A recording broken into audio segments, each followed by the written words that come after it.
Assalamualaikum warahmatullahi wabarakatuh. Halo sahabatku semuanya, kembali lagi dalam kisah hikmah. Dalam kesempatan kali ini kita akan membahas kisah peristiwa pembunuhan pertama kali di muka bumi yang dilakukan oleh Qabil kepada saudaranya Habil. Sebelum kita masuk ke dalam kisahnya, mungkin saja dalam kisah ini akan terbagi dalam beberapa bagian. Jadi mari kita masuk ke bagian yang pertama. Peristiwa pembunuhan pertama kali di muka bumi dilakukan oleh Qabil kepada saudaranya Habil. Qabil membunuh Habil karenanya didasari rasa iri dan dengki. Kisah pembunuhan itu diabadikan dalam surah Al-Maidah ayat 27 hingga 31. Setelah Nabi Adam alaihissalam dan Siti Hawa dihusir dari surga karena memakan buah terlarang yaitu khuldi, mereka berdua diturunkan ke dunia untuk bekerja dan melestarikan keturunannya.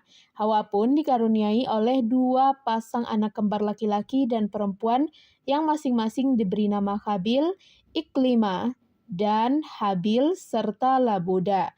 Qabil merupakan saudara kembar Iklimah, sedangkan Habil saudara kembar Labuda.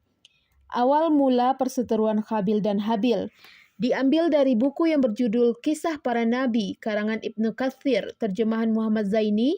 Ibnu Mas'ud menceritakan dari sebagian sahabat Nabi Shallallahu Alaihi Wasallam, setelah keempat anak Adam alaihissalam balik, Allah Subhanahu Wa Taala kemudian memerintahkan Nabi Adam alaihissalam untuk menikahkan setiap anak laki-laki dengan anak perempuannya yang bukan pasangan kembarnya.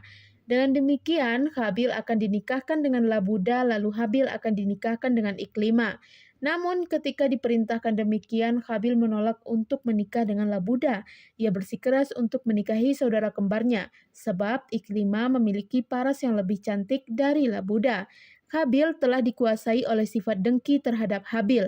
Ia bahkan mendapat bisikan dari iblis untuk membunuh Habil. Persembahan kurban Qabil dan Habil. Qabil pun masih tidak mau mengalah dan menerima perintah tersebut. Pada akhirnya Nabi Adam alaihissalam yang tidak ingin melanggar anjuran Allah Subhanahu wa taala pun memerintahkan kedua putranya untuk berkurban. Tibalah hari ketika Qabil dan Habil berangkat mempersembahkan kurban yang diminta oleh Nabi Adam alaihissalam sebagaimana yang diperintahkan oleh Allah Subhanahu wa taala. Habil mempersembahkan kurbannya berupa seekor kambing yang gemuk dengan kualitas terbaik. Sementara itu, Qabil mempersembahkan kurbannya berupa hasil pertanian yang buruk. Seketika api pun muncul dan menyambar kurban Habil, sehingga menandakan kurban Habil yang diterima oleh Allah Subhanahu wa taala. Sementara itu api membiarkan begitu saja kurban milik Qabil, sehingga kurbannya pun ditolak. Qabil pun kesal kepada Habil dan berkata, "Sungguh aku benar-benar akan membunuhmu hingga engkau tidak jadi menikahi saudara perempuan kembaranku." Habil menjawab, "Sesungguhnya Allah hanya menerima kurban dari orang-orang yang bertakwa." Menanggapi ancaman pembunuhan tersebut, Habil penuh dengan keimanan tidak akan membalas perbuatan Qabil. Peristiwa ini termaktub dalam surah Al-Maidah ayat 28. Nah, teman-teman sekalian, ini adalah bagian pertama, sampai jumpa di bagian keduanya.